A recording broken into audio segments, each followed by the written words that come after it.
পথের কাঁটা ছিলাম না তো, পথ যে তোমায় শুধু করে দিয়েছি।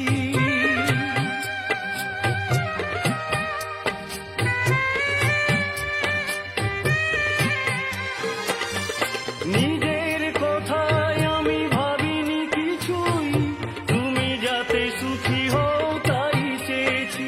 তুমি বুঝেও বোঝনি, ভেবেও ভাবনি, আঘাতে ভরিয়ে শুধু দিয়েছ, আঘাতে ভরিয়ে শুধু দিয়েছ।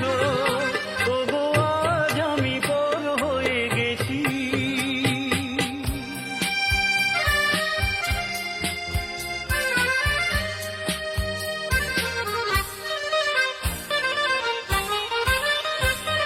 কত সহজে আজকে তুমি